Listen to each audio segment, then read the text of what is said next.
The views and opinions expressed in this podcast are simply that, opinions. All are presumed innocent until proven otherwise in a court of law. Sensitive topics are discussed. Discretion is advised. We'll begin now with opening statements. Thank you. This is Quinton Simon. At about a year and a half old, a little bit over that, 20 months. Like all children, he was blameless, he was innocent, and he was beautiful. And like all children, he was totally defenseless, totally and completely dependent on the adults in his life to take care of him and to look out for his safety. And the evidence in this case will show that the defendant violated that trust, that most basic, sacred trust of a parent, in the most horrible way. In the middle of the night, she killed him, her own son, got in her car with his body, drove to a dumpster, and threw him away like a piece of trash. She would go home, go to sleep like everything was normal, and wake up the next morning and report it to the police as an abduction. I woke up, my front door was open, and my child was missing. Now the story started to fall apart pretty quickly because of good, solid police work. But she would go on to tell a series of evolving lies over several weeks, only moving from one lie to the next as the police picked apart the first lie and presented her with the evidence that made the first lie untenable. So now it's time to move on to lie number 2, and 3, and 4. And as they're doing this with her, they're also searching for his body, which they ultimately discover about 6 weeks after his disappearance in a local landfill, in pieces, unfortunately. And as a result of all of that police work and investigative efforts, which I think you'll be quite proud of when you hear about them in detail, the defendant is charged with his murder. So that's sort of the 50,000-foot view, the bluff, the bottom line up front for the military folks here. A little more detail on what happened, what the evidence will show.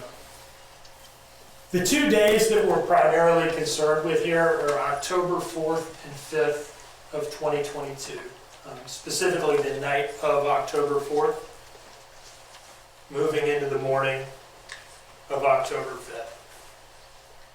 Now, at that time, and I'll try to go slow for those of you who are taking notes. At that time, the defendant is living here on the west side of Savannah, jurisdiction of the Chatham County Police Department, in this house that's roughly in the center, with an in-ground swimming pool in the back. It's on Buckhalter Road, 535 Buckhalter Road.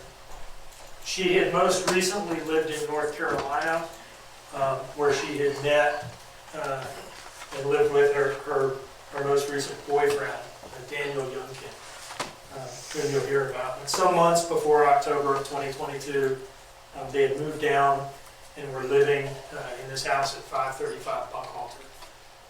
Now the house belonged to the defendant's mother, Billy Joe Howell, who you see here, and her husband, Thomas Howell, who is not the defendant's father, but is her stepfather. Also living in the house at that time is the defendant's brother, Paul Simon. They have the same mother and the same father.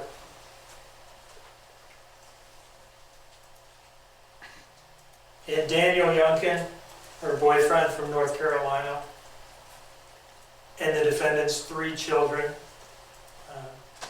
October of 2022. She has 3 children by 3 different men. The oldest is, I think you'll hear, was roughly old at the time.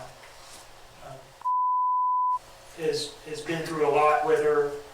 He's her firstborn son, and I expect you'll hear testimony that she considered him her ride or die. That's her guy. Is an infant on the far right there. That is her youngest child by Daniel Youngkin. And in the middle was Quinton. Quinton was her child by a man named Henry Bubba Moss Jr.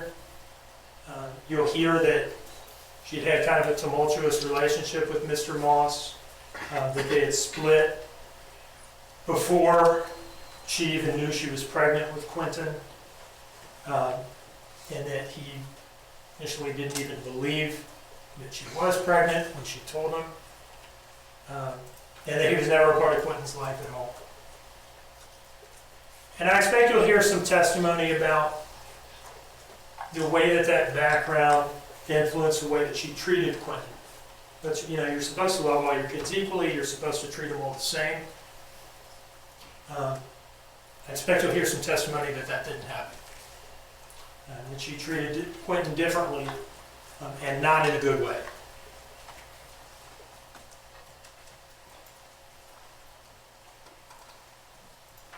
Here's the house from the street. The master bedroom where defendant's mother, Billie Jo Howell, and her stepfather, Thomas Howell, lived is over here in the 2-story portion of the house, but on the first floor. Brother Paul Simon's bedroom is upstairs, and you'll hear in one of the defendants' interviews, she'll say, when you're up in that room, you can't really hear anything that's going on downstairs. It's kind of its own layer up there. Now, the defendant, Daniel, and the 3 children lived in a bedroom right through this front door. I think there was some sort of addition or something on the house at one point. This bedroom that they live in appears to be like a converted one-time living room or something like that. If you step through that front door, this is what you see. You see a couch in the foreground. You see a desk behind that. And then on the far wall there, you see a bed. That's the defendant and Daniel Youngkin's bed. If you pan to the right, you'll see a closet door here. And then it's hard to make out in this picture, but beyond this closet door is a door into a bathroom that then feeds into the dining room. And that is the only way to get from this room to the main body of the house. You see a race car bed there. That's where slept. We further pan to the right. You can see that race car bed completely, and you see a projector on the wall, evidently for for watching movies or something while you're sitting on the couch. And then if you pan into that right-hand corner, you see this pack and play. That's immediately to the right as you go in that front door.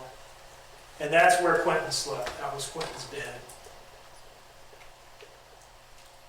Now, that sort of sets the scene as to who's living in this house and where they're sleeping. Before we come back to the morning of October 4th, I want to talk to you about what the evidence is going to show as far as what's the biggest thing going on in the defendant's life. And the biggest thing going on in her life in the months, days leading up to October 4th is the status of her relationship with Daniel Youngkin. Things are not good. She is feeling unloved, undesired, ignored. And I'll show you a couple of text messages taken from her phone by the investigators that show this. Now this is kind of small on here, it's kind of bright, so I'll read it for you for those of you who can't see. Some of you may be able to read it, perhaps not all of you can. This is July of 2022. I want to feel beautiful, not barely average. I want to feel loved and not just liked. I want to feel wanted, not just tolerated. I want to be able to look at you and know it's just me, not wonder how many others there are. I want to feel like my body is worth showing off, not like it's just been trashed from having 3 kids. I want to feel the way you made me feel in the beginning, like I'm treasured and safe, not like I'm just here because you really don't have a choice. And you'll see quite a number of messages like this. It's basically an unbroken string of text messages all the way up to the day that she kills Quinton. August 6th, yeah, go get yourself some ass. I know mine is not good enough. Never was, never will be. September 10th, you're the reason I'm angry every day. You're the reason I'm depressed, why I feel the way I do about myself. Now, this is not a minor thing for her. I told you it's probably the biggest thing emotionally going on in her life. The way that she perceives herself to be being treated by Daniel, and perhaps to some degree actually was being treated by him. It's at least how she feels. This is such a big deal for her that with her phone, at one point she filmed something that can only be described as a digital suicide note. All right, she's in the car, and you'll hear her at the end say, I've got to go, I made it to the river. She's in her car, evidently contemplating driving her car into a river and ending her life. And she starts out saying goodbye to her children. She has some kind words to say about she has some kind, loving words to say about. You might perceive that she momentarily kind of seems to be at a loss for what exactly to say about Quinton, our victim, the middle child. And then she goes on to explain that the message is clearly addressed to Danny. She goes on to attribute what she's about to do to the way that Danny has treated her. Now, this is a 4-minute some video. It's a little long for an opening statement, but we're going to watch the whole thing. And we're going to watch the whole thing because it's an important window into her state of mind at this stage in time. This video was filmed in August of 2022, but the evidence in terms of the text messages and her statements will show that nothing really changed between when this video was filmed and October 4th of 2022. So with that preview, I'll play this for you now.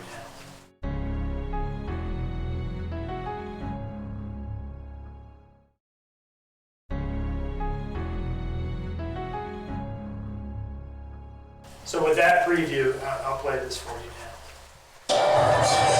To Sky, Zane, Quinn, Mama tried, and Mama's not here no more because she doesn't love you. I do. I can't love myself. If I can't love myself, how can I love y'all? I have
summer, fall of 2022.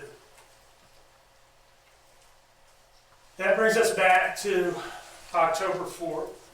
And here I'll give you sort of an overview of what the evidence is going to show us to the sequence of events of that day.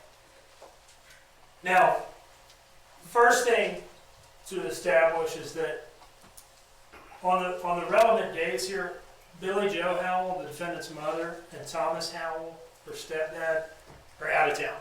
They're not in town. They're not in the house. They are sort of out of play. I expect that will be undisputed. So that leaves in the house Paul, the defendant, Danny, and the 3 children. In the morning of October 4th, quite early in the morning, in fact, the defendant and Danny take the 3 children to babysitter Michelle McCarty and her 2 teenage daughters that live on the same street. They live like right across the street on Buckhalter. And it says babysitter up here, and I've called her the babysitter, but really you'll hear from Michelle, one of her daughters. And it comes across more like they were almost like a second family or a substitute family for these kids because of the parental shortcomings at 535 Buckhalter. So the evidence might show that babysitter kind of undersells it a little bit. And the child care arrangement was this. At this point in time, Danny and the defendant are working at a warehouse in Port Wentworth, unloading, loading boxes. They're carrying boxes at a warehouse in Port Wentworth. And their shift starts at 6 a.m. They're working the 6 a.m. shift. So early in the morning, on the way to work, they'll drop off the 3 children with Michelle and with her 2 teenage daughters. And so they do that. And they both go to work. They clock in at essentially the exact same time, a little after 6 a.m. on October 4th. Now they clock out less than 2 hours later. And the reason they do that is the defendant is experiencing some kind of dental issue. She has a tooth that's bothering her and it needs to come out. And so they clock out right around 8 o'clock, just before 8 o'clock in the morning. And they go to some type of like emergency dental clinic or walk-in dental clinic. And she gets a tooth pulled. These are some pictures, selfies she took of herself in the dentist chair. And you can see the side of her mouth on the left side there, I think, is kind of swollen.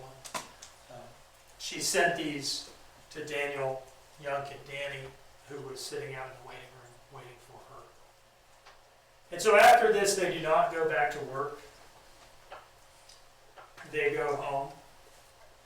And the rest of the waking hours of the day are pretty normal. They get some lunch. They relax. Her mouth is bothering her. She's tired. She's sore. And eventually, at about 4:30 in the afternoon, they go and they pick up the 3 kids from the babysitter, from Michelle, and they bring them home. So at that point, Danny, the defendant, and the 3 kids are in the house. Now, Paul, he worked at the same warehouse, but he worked a later shift, and you'll hear what it is. It's something like 2 p.m. to late at night, around 10 or so. That was Paul's shift. So same place, different shift. So he's not there in the afternoon. Now they're there.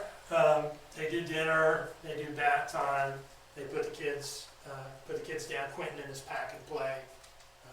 I think you'll hear testimony or a statement from the defendant that the infant slept on that couch that we looked at, and Zane in the raised car bed. And I think it'll be undisputed, and I expect that it'll be undisputed that, at around 10 p.m., Quinton is fine.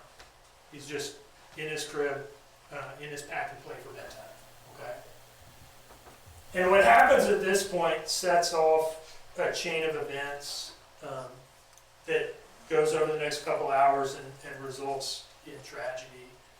And that is that the defendant and Daniel have yet another argument about how he's treating her. This is sometime a little after 10 p.m. And that this is something she told to detectives eventually in some of her interviews. About how he doesn't want her, he doesn't want to touch her, he's not feeling desire for her like he used to. You know, we've already talked about this is a major trigger for her. This is the biggest emotional issue going on in her life, and it's significant. It drove her to the brink in the video that you've watched. This is not a minor thing for her.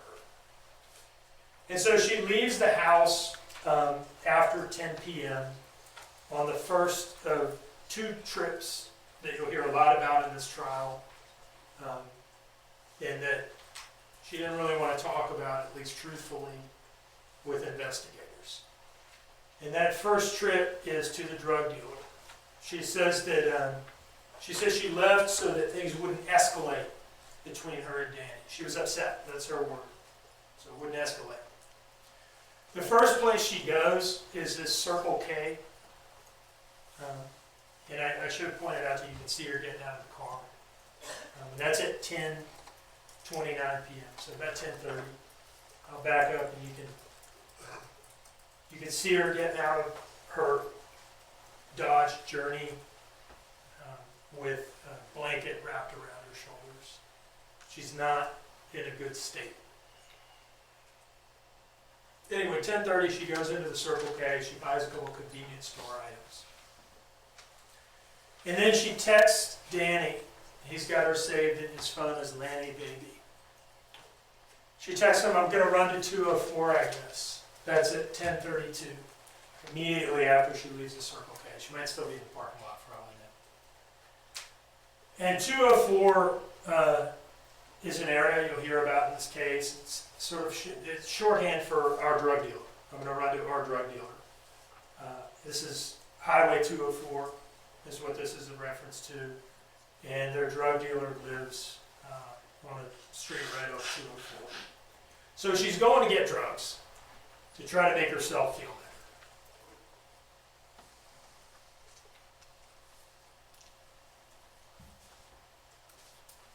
This is a screenshot of some GPS plots from her phone that the police eventually made after getting into her phone. You can see Highway 204 here. And this red kind of blob up here is a series of GPS points showing that she's at the drug dealer's house on Arkwright Lane from about 10:45 p.m. to 10:55. And she's scoring drugs to use that night because she doesn't like the way she's feeling. This is some information exported from her cell phone extraction showing that while she was there, at 10:49, she made an $80 Cash App payment to a Timothy Weston, who is her drug dealer, or at least one of them. While she's gone, Paul gets home. He had clocked out at 9:56 p.m. And I think he will say that he took him a minute to get home because he was smoking a blunt in the parking lot or something like that. You're going to hear a lot about drug use in this case. And he gets home while the defendant is still out on this trip to the drug dealer. And he'll tell you that when he got home, he went in and said hey to Danny. And he saw the kids, he saw Quinton in his crib, in his pack and play. Quinton was fine. He even interacted with him a little bit. He'll tell you what it was. Hey, little man, how's it going? And he sees that Quinton is A-okay, he's fine. May not be completely asleep yet, but he's there and he's okay. Now, by 10 after 11, this is another GPS screenshot. It's hard to make out on this TV. But this is, by 10 after 11, she's got a bunch of GPS points hitting at the house on Buckhalter Road. And this is just to signify that this is around when she gets home. 10 after 11. Right, so she's home at that point. Paul is upstairs in his bedroom, going to sleep, kind of secluded from the rest of the family. And Danny eventually goes to sleep as well. And you'll hear her say this to the investigators, that she was the only one up and active in the middle of the night, in the hours leading up towards 1 a.m. Danny is sleeping because he's going to get up and go to work in the morning. He has to get up at like sometime between 5 and 5:30 to go to work. And Paul is sleeping as well because he just got off work. He's tired. And you'll hear her say that I was the only one up and about. My tooth was hurting. I couldn't sleep. What she's doing is she's going on a bender.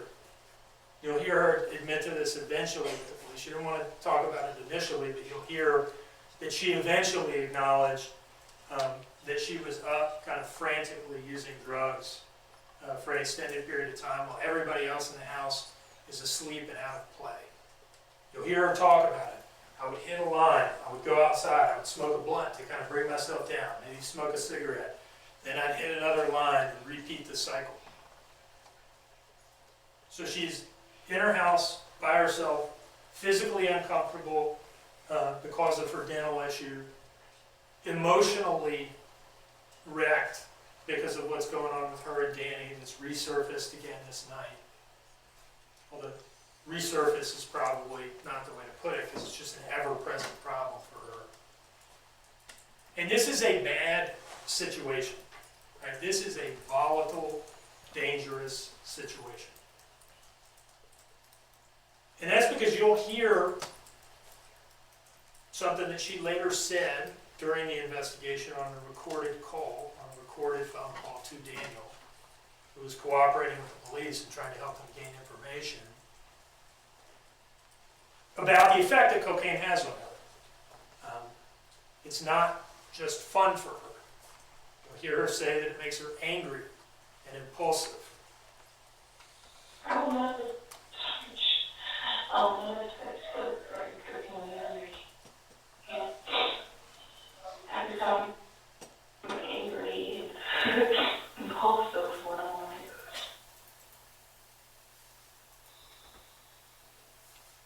And so those are the conditions. She's up all alone, physically uncomfortable, emotionally unhappy, unstable to some degree. And around 1 a.m. probably, she kills Quinton.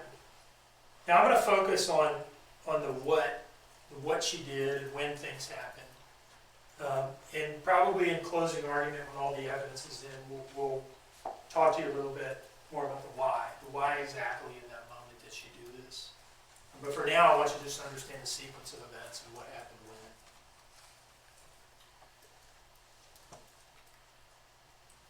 She takes his body and puts it in Dodge Journey, Georgia tag TEN 9300. And she begins the cover-up. The cover-up is not just the lies to the police. The cover-up starts immediately. A little after 1 a.m., she drives down Buckhalter Road, which turns to the right here, but it's still Buckhalter Road at that turn. And comes into Ogeechee Road right here. And she pulls into this mobile home plaza. It's right here. Mostly what you're seeing is trees, but there are mobile homes in here. This is Azalea Mobile Home Plaza.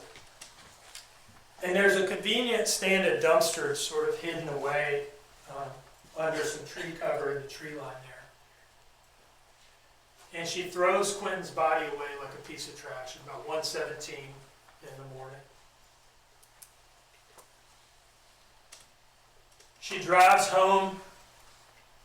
This is another export from her phone, showing that her phone was locked from 2:01 in the morning until 9:13 in the morning. And this is just kind of a shorthand way of saying that's roughly about the time she eventually goes to sleep. And her phone is inactive. Now, Danny wakes up for work a little after 5, and he tries to wake her up to go to work. She's supposed to go to work with him. Remember, they work the same shift. She has been up all night doing drugs, and he's been, responsibly sleeping, so he's able to get up for work. And he cannot wake her up. She will not wake up. And at this point, he's trying to get out of the house to go to work. And he believes that all 3 children are there. He does not go over and check the packet plate. He doesn't even know that Quinton is gone. You saw in those pictures the packet plate is all the way across the room in the far corner. It's not right next to the closet. It's not right next to the bathroom. He can't wake her up to go to work, and he's annoyed by this because this is, I think he may tell you it's not the first time this has happened. And they are kind of tight on money.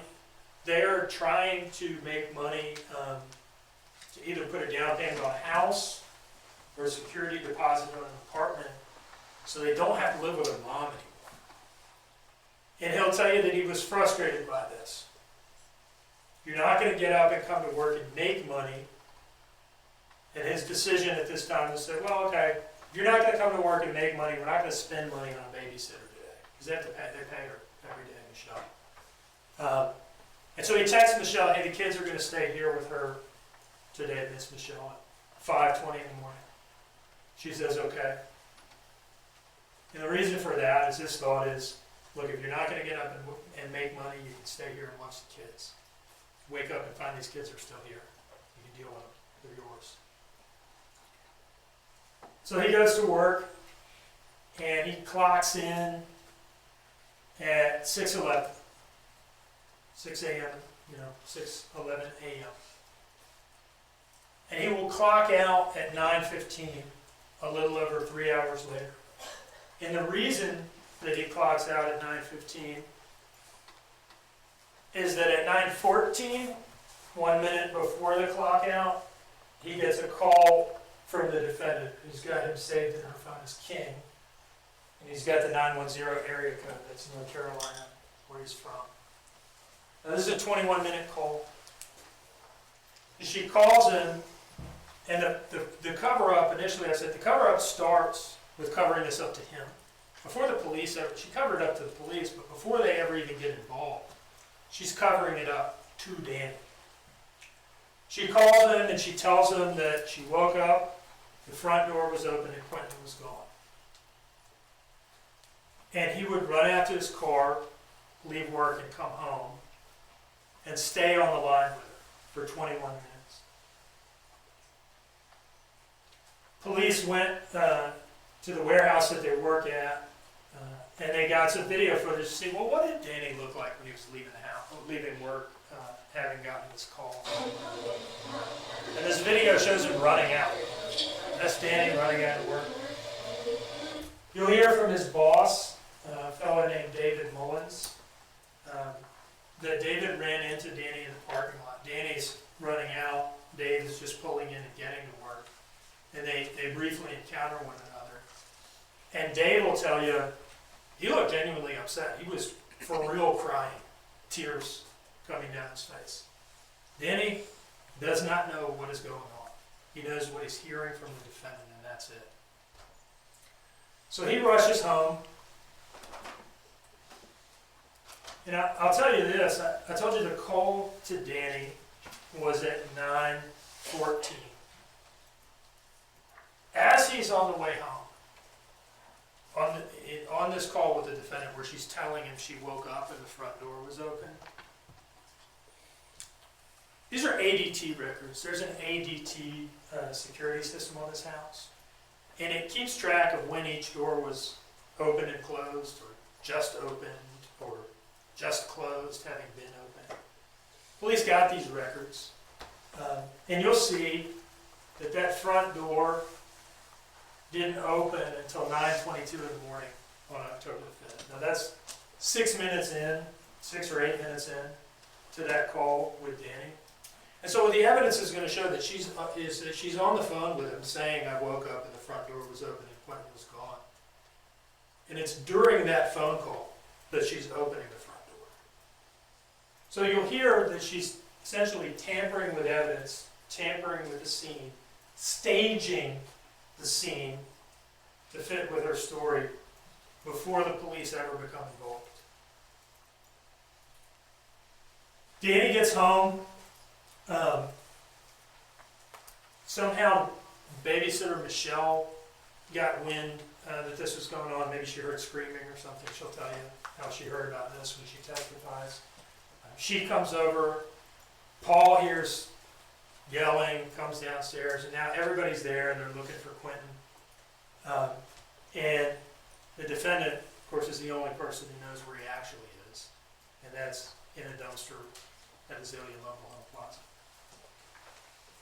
And they call 911, and here's what the defendant says. Get my right side! Get my left way outside! I won't go to the front doors over here. This place is empty, please!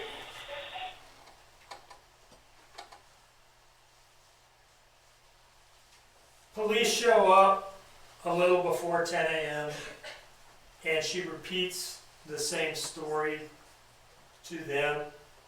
The evidence will show that that car that's like the furthest one, the most recent one that entered the driveway, is the babysitter's, Michelle's. She had pulled up and parked her white Pathfinder there. But in any case, the defendant repeats that story to the responding officers, and you'll hear from some of them. He take Marine 3 off the board. He forgot to log out yesterday. He's off today. I woke up about 10 o'clock because I was worried about 6, so within a 3-hour period, somehow the front door is unlocked and my son is not in his blanket. Now, this is a missing child. So situations like this, it's all hands on deck. Everybody comes out. Forensics comes out. Like the forensics unit came out, had a drone up looking for Quinton. Patrol officers are being pulled from other beats, other areas of patrol, to canvass the area and look for Quinton in the woods. All sorts of people are coming.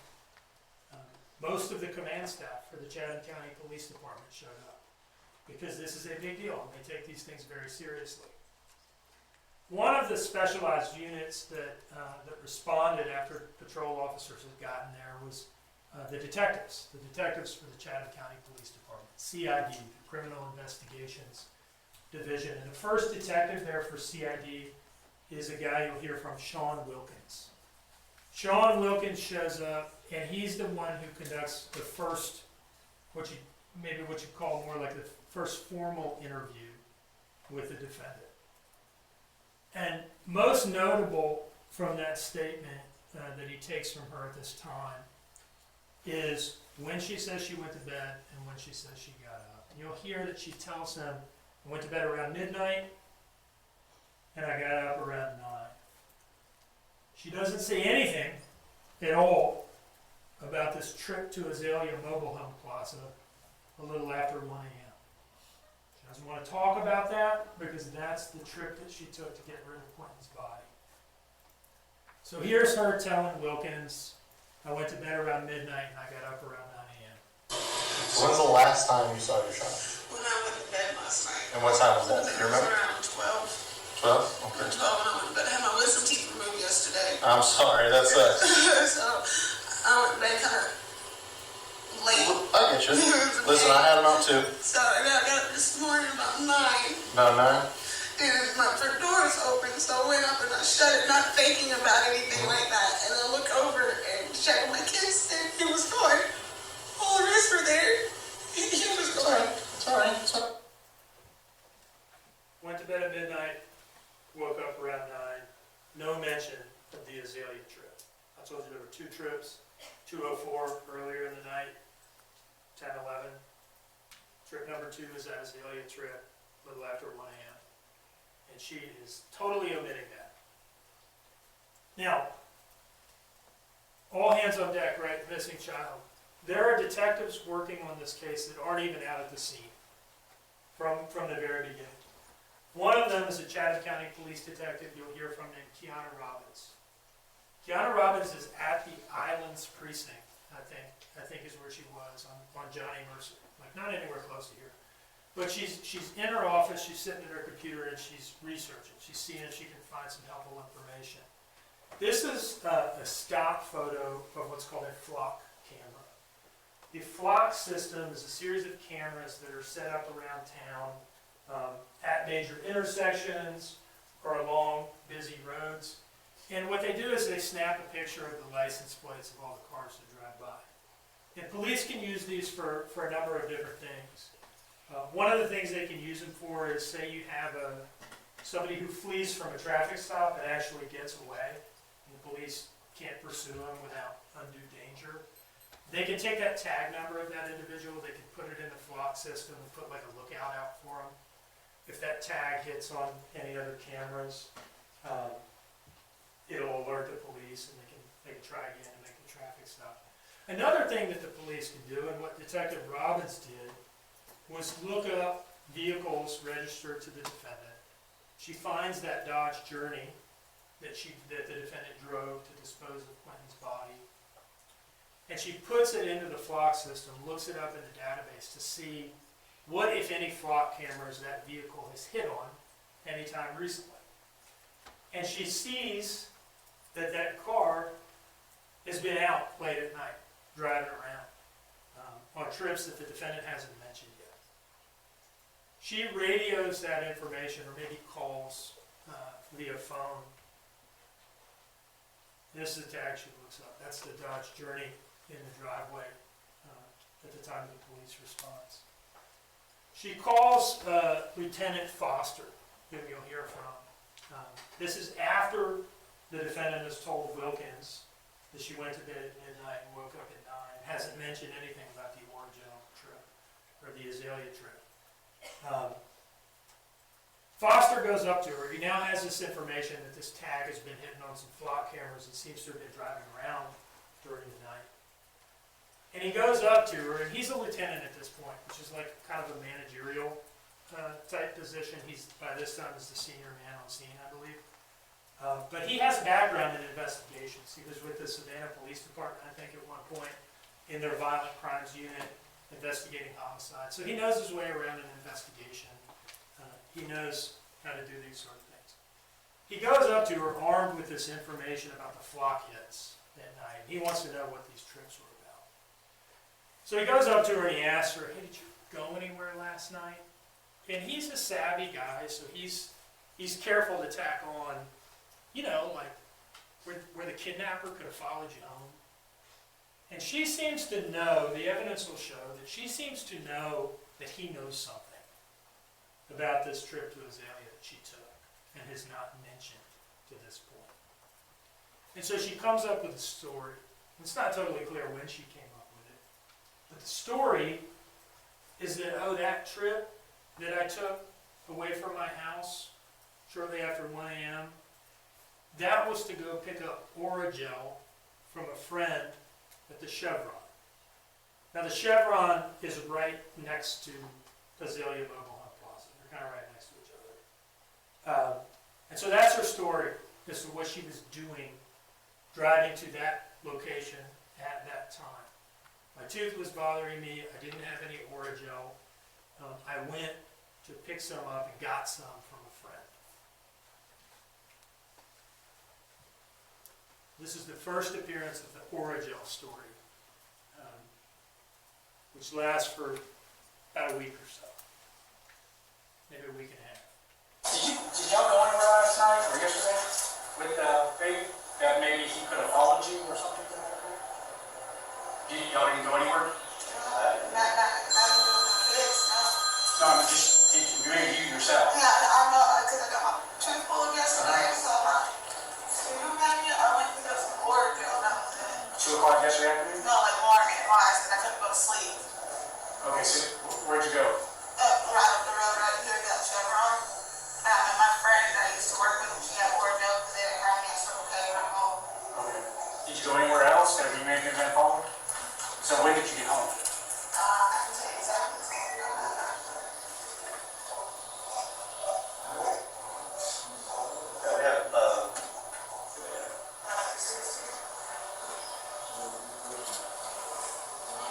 What did you do too? I was on 125.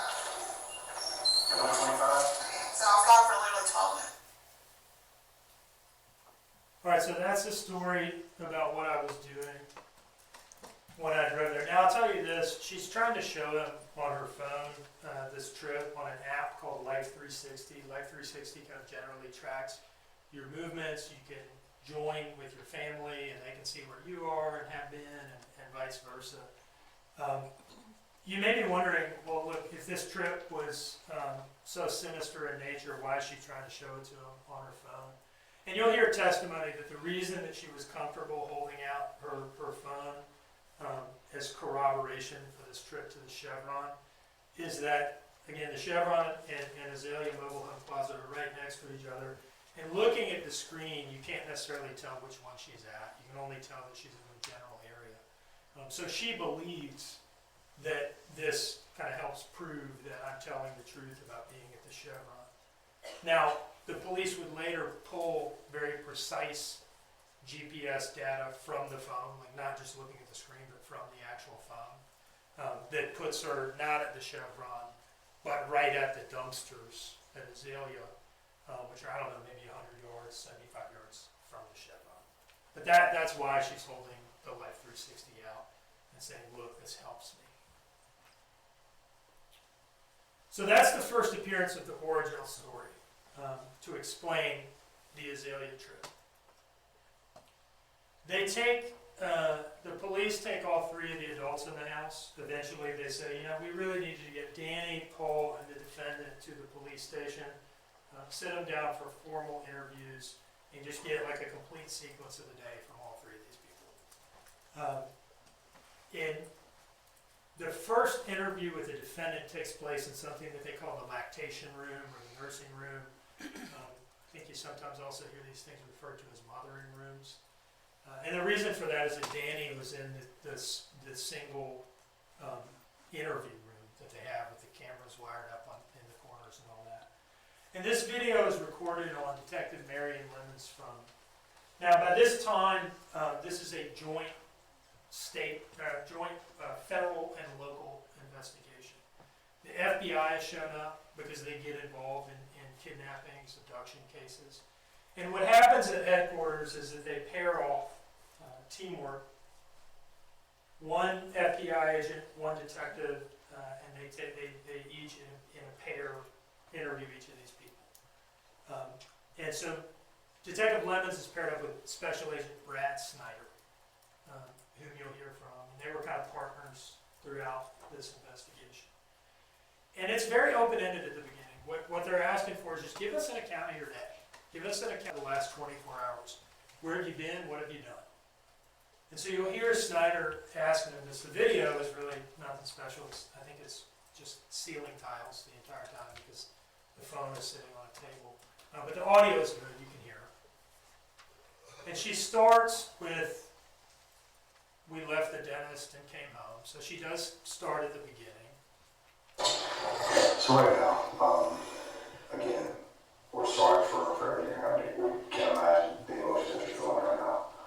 But it's difficult. Just, just kind of think back the last 24 hours and just kind of give me, what you've been through in the past 24 hours. So we'll talk 24 hours would be this time yesterday. So from about 1 o'clock yesterday, just tell me your...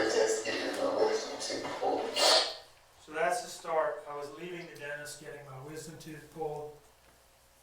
And the end is the Origel story, the Chevron Origel story that she has as her last trip of the night. Again, she omitted that to Wilkins, is now had to come up with a story to cover this trip. My wife was really bothering me about almost 1 in the morning. So I called several parents to see if they had Origel. So I got in contact with another one of my friends named Misty that I used to work with. He has a lot of mouth problems, and asked her if she had any Origel. I met her up there at the Chevron. And I called her and got that and went back home. Also, 12 minutes. I got it for my Life 360. I can show y'all right around everything that's on the left outside your back. Get home, turn my mouth, check all the kids again, they were okay. Now, a couple things about this initial interview in which she's asked to give an account of of her movements for like the last 24 hours. No mention whatsoever of the trip to the drug dealer. She doesn't want to talk about what she was doing that night in the state that it put her in. So that's omitted completely from this interview. And now she's put a name to the friend who gave her the Orajel. Misty is what she calls her. Now, I'll tell you before we move on from that, I'll tell you this. The police asked her to go through her phone, and of course she's playing, the victim. I'm the victim, the mother victim of a child abduction. So she probably feels some pressure to cooperate. And so she lets them go through her phone. A couple things I see is there's no call to Misty, and there's no call to Circle K to check and see if they have Orajel, which is something she said. First I called Circle K to check and see whether they had Orajel. They didn't, so then I called Misty. None of that in there at all. They also see a message from the defendant to Danny. We looked at this earlier. This is when she's leaving the Circle K and is about to go to the drug dealer at 10:30. Going to run to 204, I guess. This is something that she had left out in this initial interview with Snyder and Lemons. So they interview her again, and this time it's in the interview room. And they want to ask her, what's the deal with this 204 thing? Here's what she tells them. Oh, yeah, that was a trip to the drug dealer, but it wasn't actually to buy drugs. She tells them that the reason that she left the house at 10:30 at night and went to her drug dealer and was there for 10 minutes was simply to pay off a pre-existing drug debt in the amount of $20. Now, the evidence will show that that story is just absurd on its face. But in addition to that, the cash out was for $80, not $20. And she'll later admit that this story wasn't true. But here she is launching it. Yeah, and I was already heading back by the time that. So at 10:40, were you texting him that you were turning on 204 to go to meet Red? Yeah, like I'm turning on 204 now, like I'm about to meet him. That's what I was trying to tell him. And at that point, you didn't get anything. No, I just paid him $20. I gave him $20 and I left. It was a couple days ago. She's paying off a $20 debt, not actually buying drugs. Because after all, she tells them, other than marijuana, I don't use drugs. See, you didn't get a Percocet for Red after. No. I just gave him $20.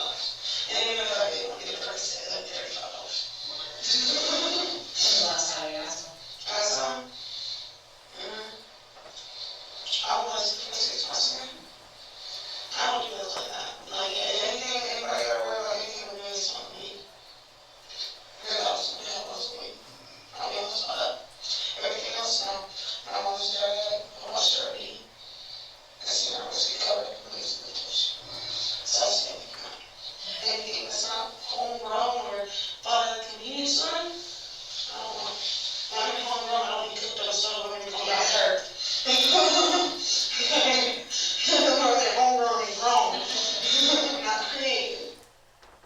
Very strong, detailed denial of the use of any drugs other than marijuana.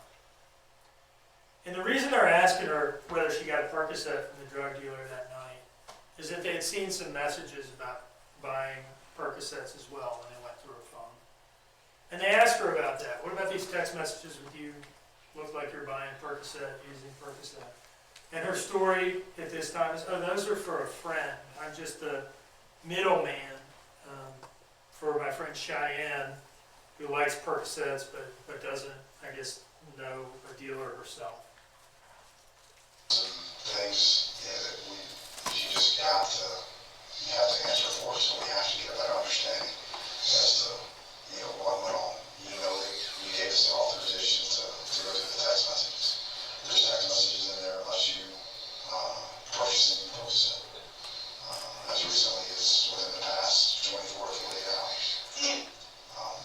So just do you mind telling me about that? Is that dated or help me understand that? That is dated. So What's your story? sometimes when you're asking me if I've done it, I haven't done it recently. I do have a friend named Cheyenne. Cheyenne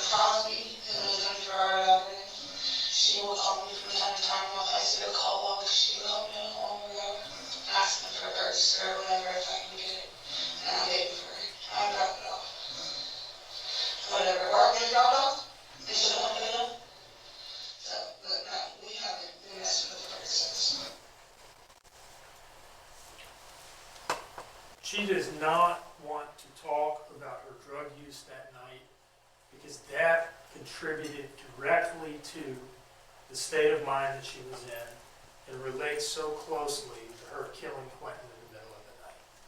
So she feels that she has to tell these lines. And she wants to focus on 6 a.m. to 9 a.m. because after all, this is an abduction. It's not as though I did anything in the middle of the night. My child was taken after Danny left for work. That's her story, that's what she's trying to sell. And again, she forcefully denies this. No, I did not. I did not take a Percocet right now. I will piss in the cup for you right now. Now,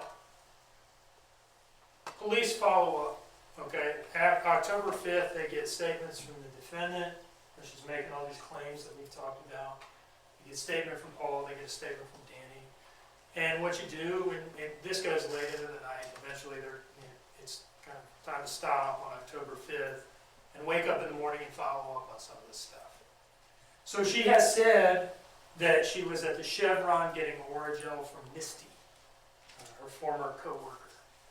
And so they go out and there are two real notable things that happen between the October 5th statements on day one and the next interview.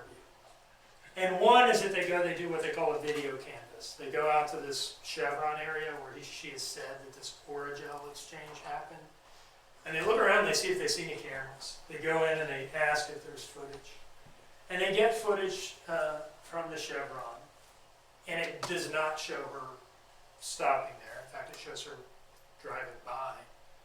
And they get footage from Azalea next door. And this is a major break in the case, because what the Azalea footage shows is her pulling in, doing a loop around the complex, and pulling up to the dumpsters and sitting there for about 2 minutes. And that's when she throws Quinton's body away. So you're going to hear in detail about the footage from Azalea, the different cameras and camera angles and what you could see on which one. But this is just a sample of that.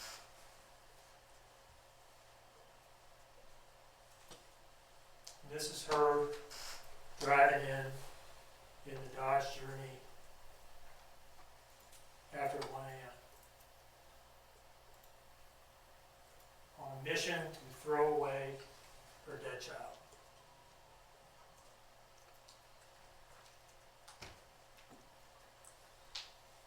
So that's one notable item of follow-up that leads into the next interview. The other is that they go talk to Melissa Missy Bray. Now, the defendant's calling her Misty on the first night. She doesn't even get her name right. But she describes her as a former co-worker from Bojangles. So Special Agent Snyder goes out to Bojangles, asks whether they could direct him to this person. They do. He goes out and he interviews her. And he asks her when the last time that she saw the defendant was. And she tells him, I haven't seen her for months.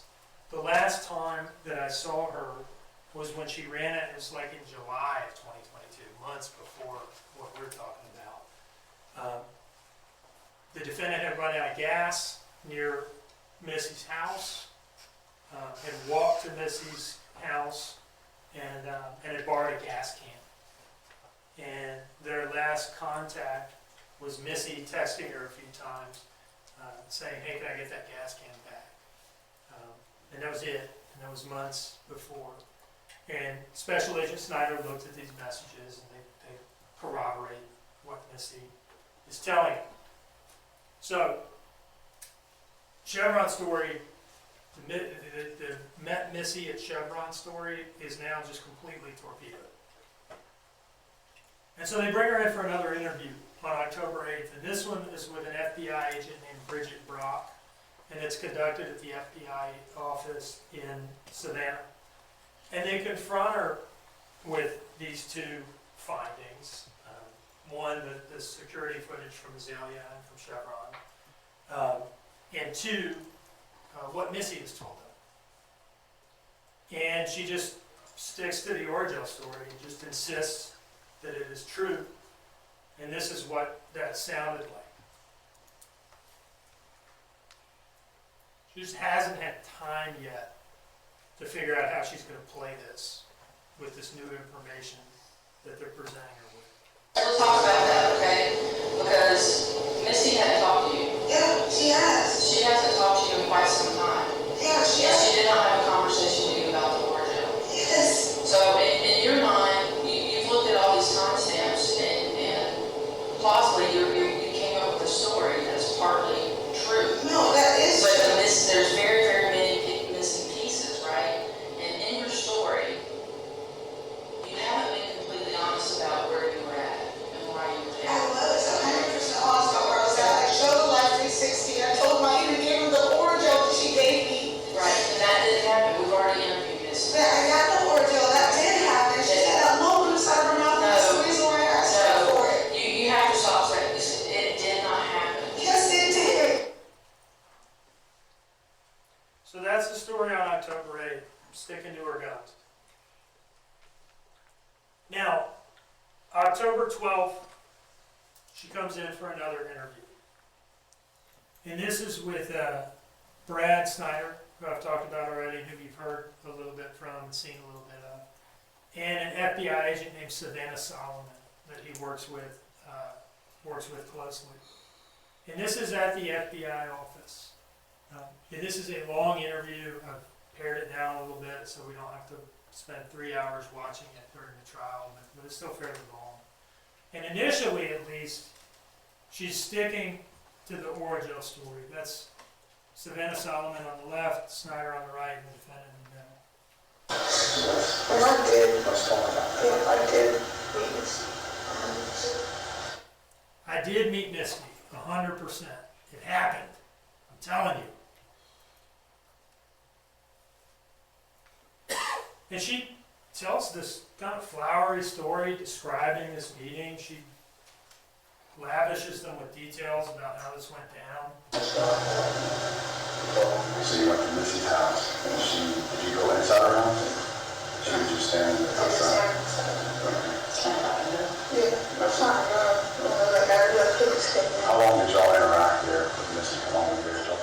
2, 3 minutes. It was a quick little conversation. Her doing off her mouth, doing this one. She does some crack and stuff. She did come up to the outside.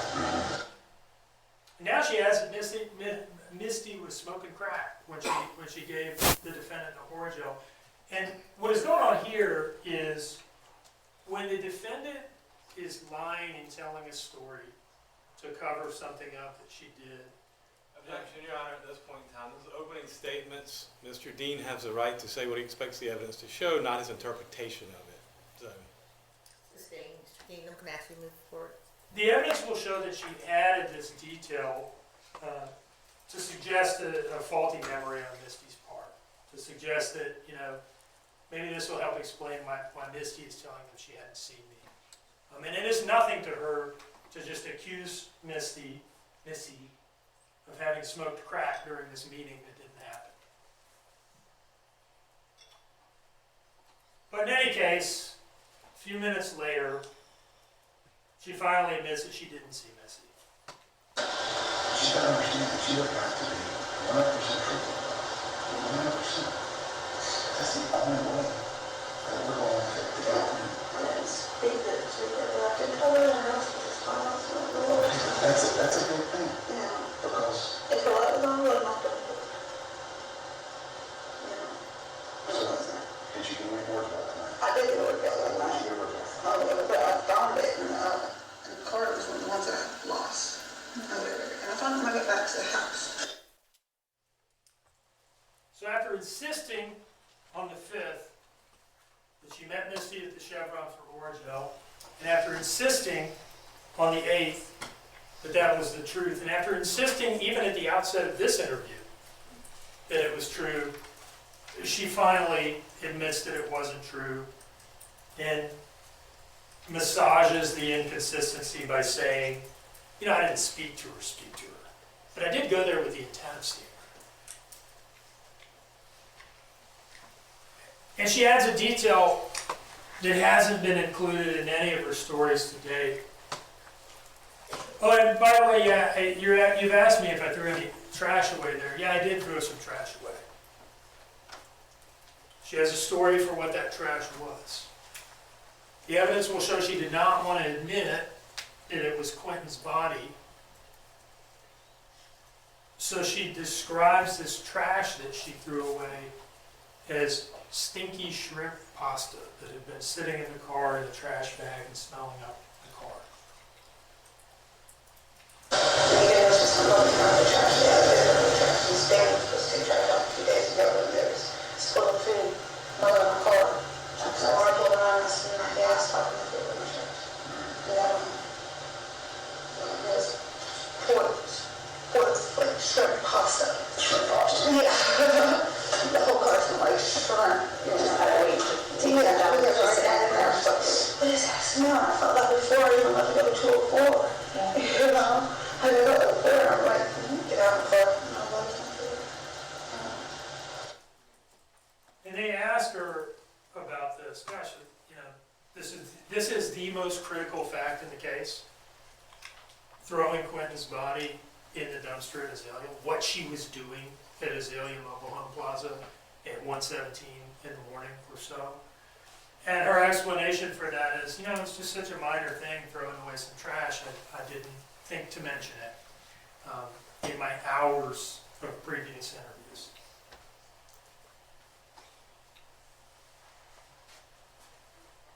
I didn't stop. That was the only spot that I didn't think anything of, to be honest. It's just all food up in the car. See an opportunity to throw it out. She does not want to talk about what was in that trash bag. They also revisit the drug use, and you'll remember the strong denials on October 5th, which are repeated on October 8th. On this October 12th interview, she admits finally that, you know, I did take a Percocet that night. And you had a Percocet in conjunction with smoking. Yes, that's what I took this and was like, I don't know when I started to put my cigarette. And By the time, about what time would you have done that? by the time I got home, I took it like 11 something or whatever.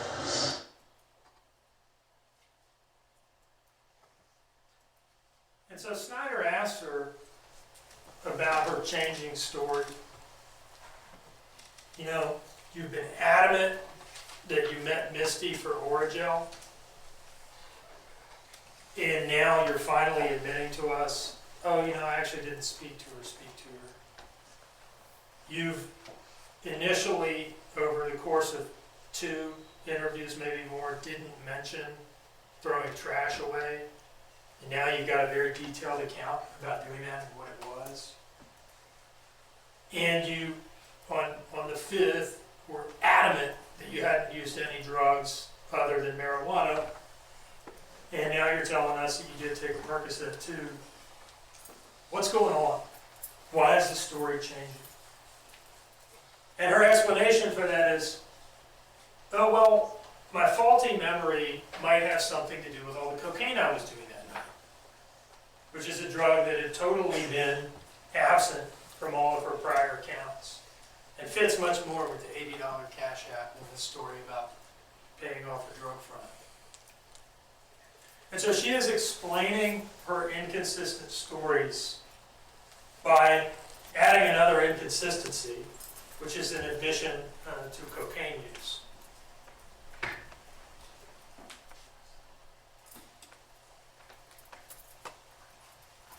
The jurors have requested a short break, and that makes sense. Let's take a 10-minute break and resume with the opening statement. Mr. Dean, again, I'm going to ask you not to talk about the case, don't do any research about the case, avoid conversations about the case. The time now is about 11:29. Let's aim to be back here at 11:40. Okay, we're in recess.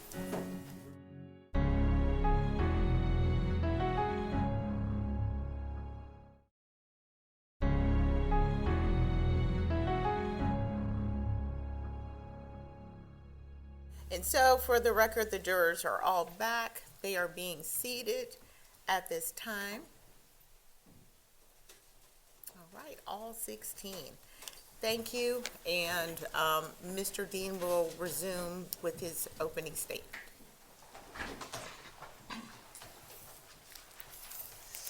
So, October 12th,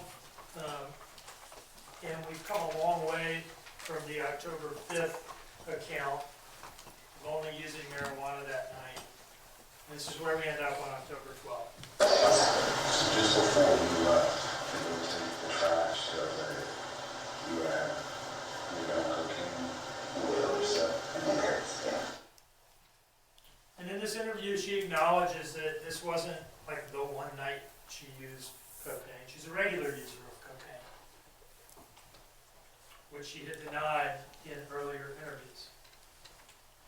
Now, at the end of the day, the most critical thing is what happened to Quinton. What happened to Quinton in the middle of the night. And here is what she had to say about that.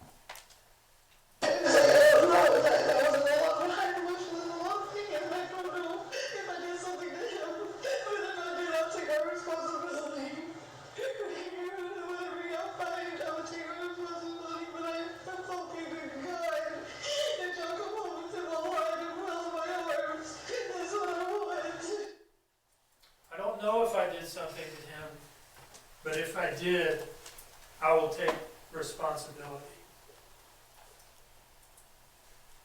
She appears to be claiming something like a lack of memory, and I'll tell you that the evidence that you'll see is going to show that when she drove to those dumpsters at Azalea to throw Quinton's body away, you can see that she's driving normally. You'll see that she comes to a complete stop at stop signs. She uses her turn signal. You'll hear evidence that the investigators could tell from her phone that she plugged her phone into the USB charger in the car when she got in.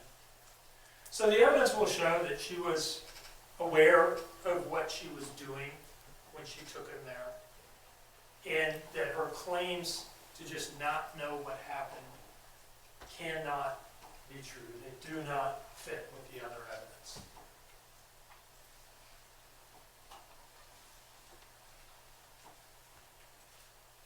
We've talked a lot about what she has been saying to the police and the FBI on the 5th, on the 8th, on the 12th. But we haven't talked much about the other aspect of the investigation, which is the effort to find Quinton and to figure out exactly what happened to him. So I'll talk a little bit about that now. Now, on October 18th, police announced that they believe Quinton's body to be in a local landfill, and that they're about to begin this extremely challenging needle in a haystack search of the landfill. And this is how they got there. A detective with the Chatham County Police Department goes out to the mobile home plaza once these dumpsters become an area of interest after they've looked at the security footage. And he asks what garbage truck company services these dumpsters, and they give him that information. He gets in touch with that garbage truck company, and he learns that it was truck 309 from a 3909, I should say, from a company called Waste Pro. This is the list of stops for that truck on that day.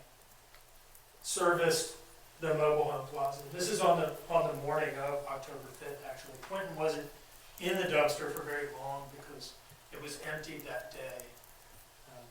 And this, what I'll tell you next, kind of goes to explain Quinton's condition when they ultimately found him.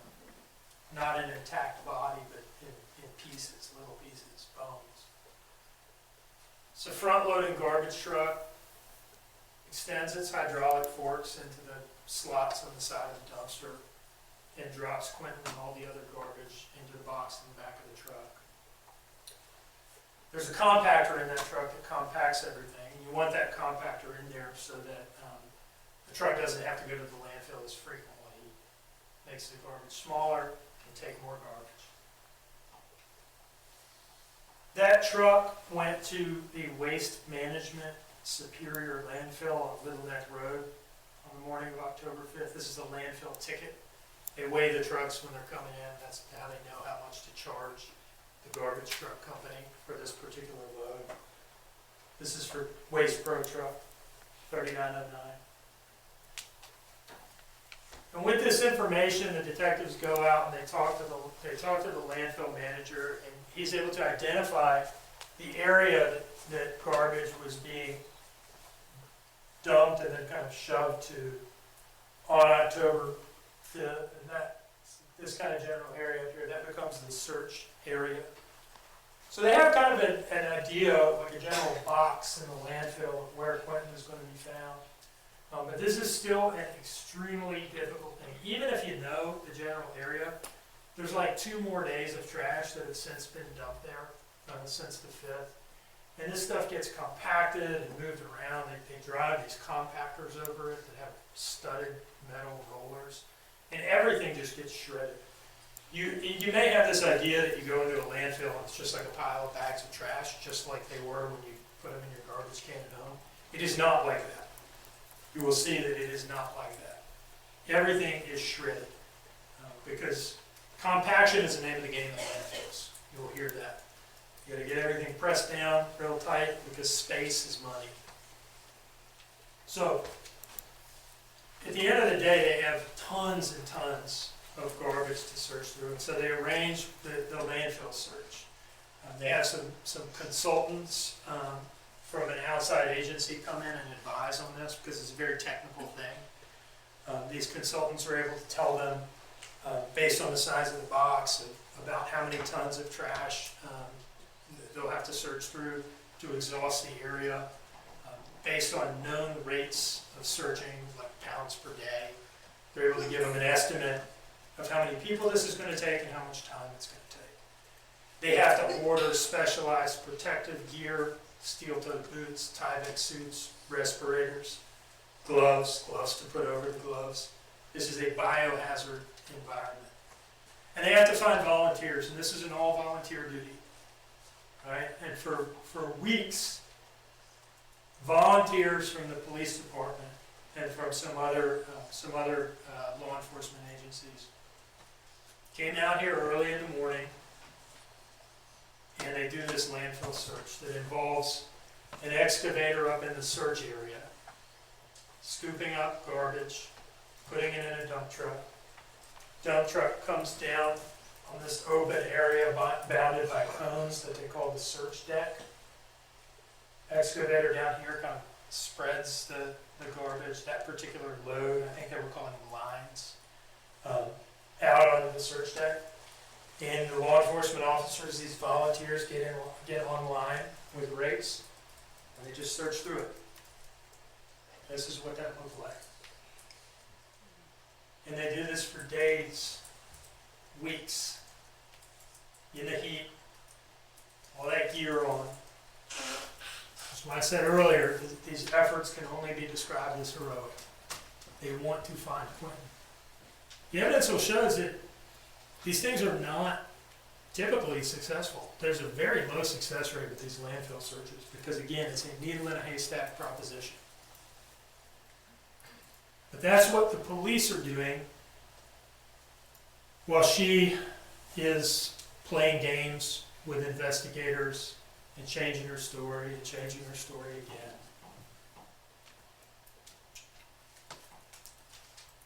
October 24th, while the landfill search is underway and those volunteers are suffering in the heat out there, not knowing whether the next raid is going to bring more tedium and boredom or if it's going to bring the horror of what they're actually looking for. The defendant is still playing games. Having already admitted that she went to Azalea and threw away trash, but it was only stinky shrimp pasta, she does an interview with the news, WTOC, in which she still, even at this late stage, this is October 24th, that's 19 days after the initial 911 call, and after several interviews where her story has just been shot to pieces.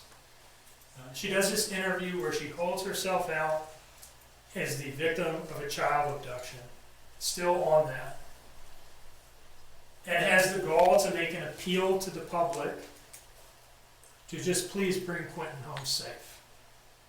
And the evidence will show that she knows he's not safe.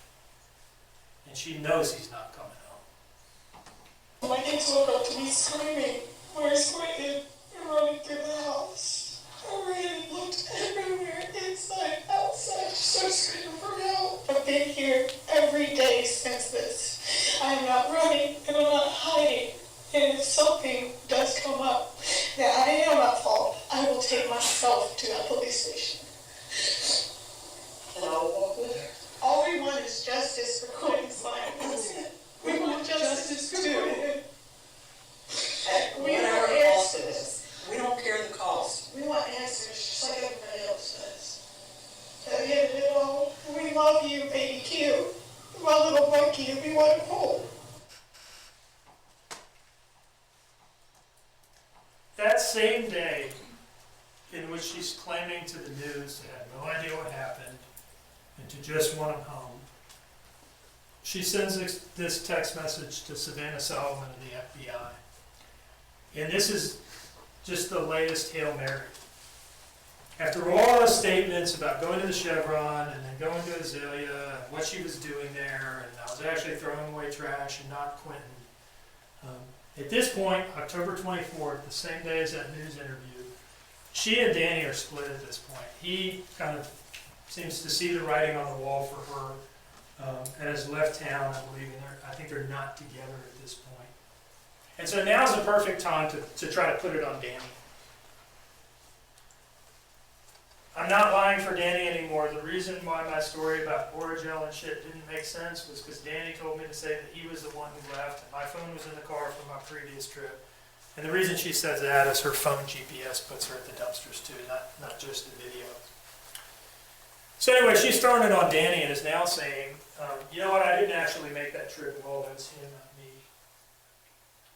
And they get her in for an interview a couple days later to formalize that statement. And they just sort of let her talk and put it out there. But the evidence will show that it was clearly not true. It was a desperate attempt to just try something new after, I don't know, a dozen lies to that point. And that interview was on October 31st, last day in October. Now on November 18th, about 3 or 4 weeks after they started searching through that landfill, this arduous task, challenging thing, all volunteers, they finally find what they're looking for. November 18th is a memorable day for the people who are involved in this landfill search, because they find Quinton. And he's not in good shape. Okay, they find him in pieces. Mostly bones, a foot. It's not as though he's in one place on that search deck. They're finding bones in different lines, spread out. He's torn apart.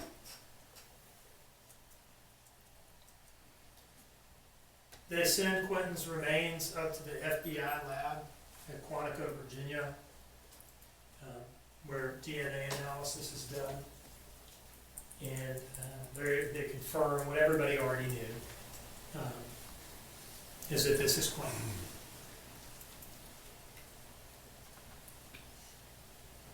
And the defendant comes in for one last interview.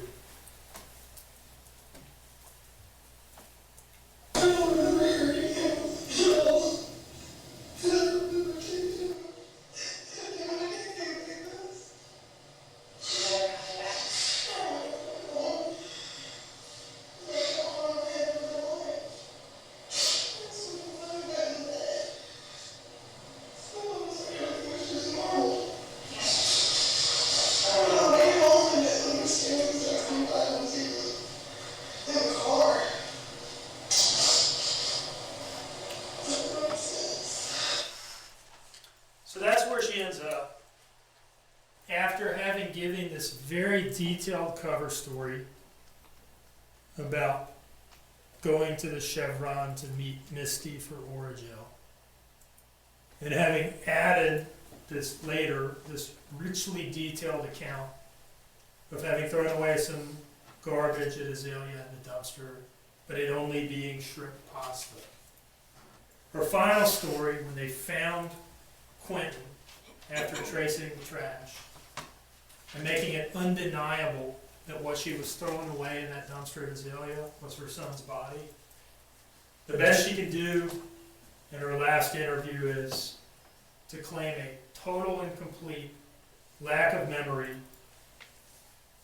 from seeing him in his pack and play at 10-something to snapping back into consciousness on the way home from Azalea.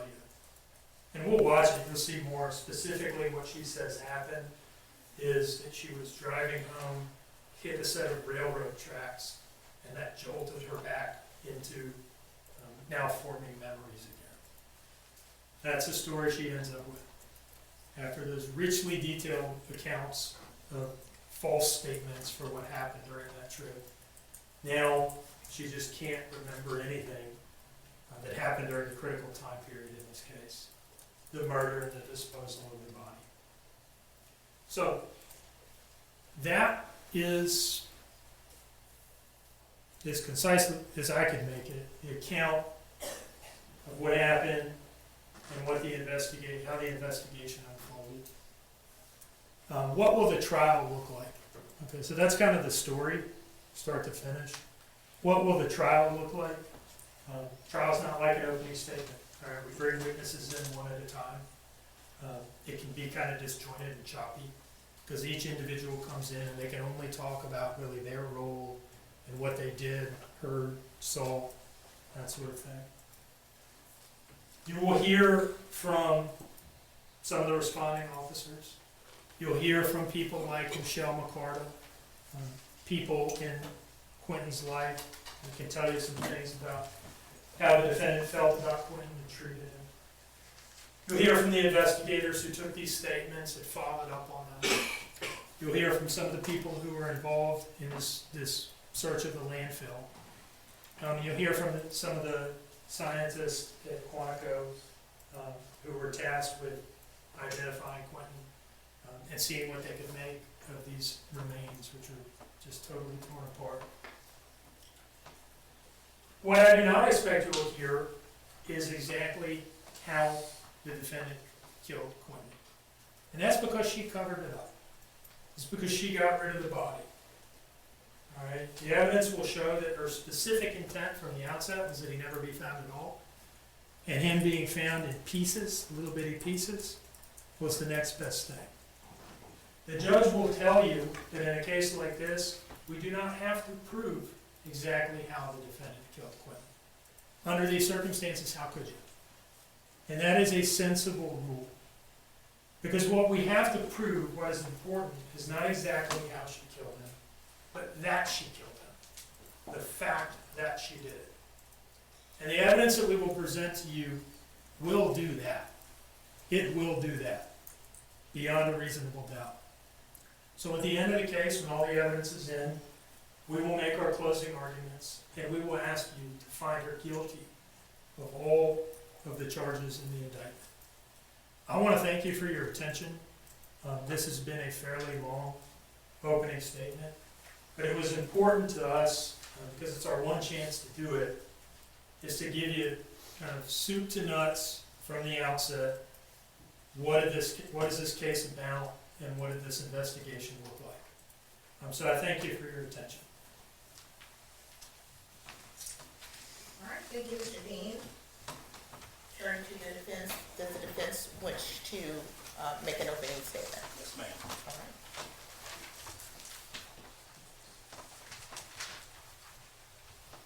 Ladies and gentlemen, I don't intend to speak nearly as long as Mr. Dean did. Because frankly, this whole case is about rumor, gossip, speculation and innuendo, and ultimately the state's bold conclusions about what they say happened but can't prove. Unquestionably, this is an emotional case. I know that. I have 5 children, 4 grandchildren. So I understand how emotional this can be. But this case can't be decided based on emotions. It has to be decided on facts and evidence presented in this courtroom. It can't be determined by emotions or their rumors and their gossip and their conclusions. And in the end, what you will determine is that's exactly the foundation of the state's claims. Bunch of conclusions, bunch of declarations, unsupported by actual evidence.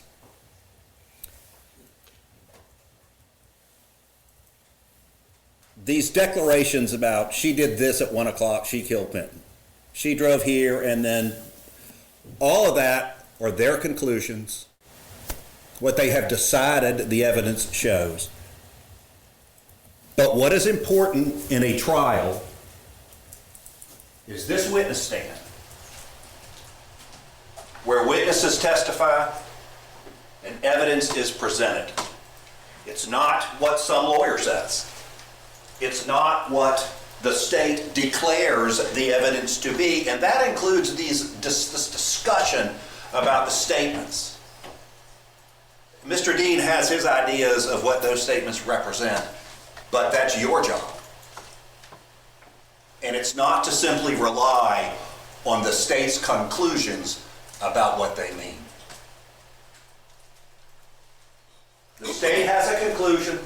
The core conclusion is that Leilani Marie Simon murdered her child.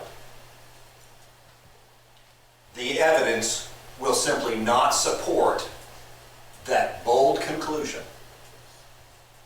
That is why, after we've heard all the evidence and all the argument, the evidence will lead you to one place, and that is a finding with respect to murder and concealing the death of another of not guilty. Thank you, ladies and gentlemen. Thank you, Your Honor. Thank you, Mr. Parks. This podcast is a production of Court TV. Go to CourtTV.com for more content, trials on demand, and to find out how to watch Court TV in your area.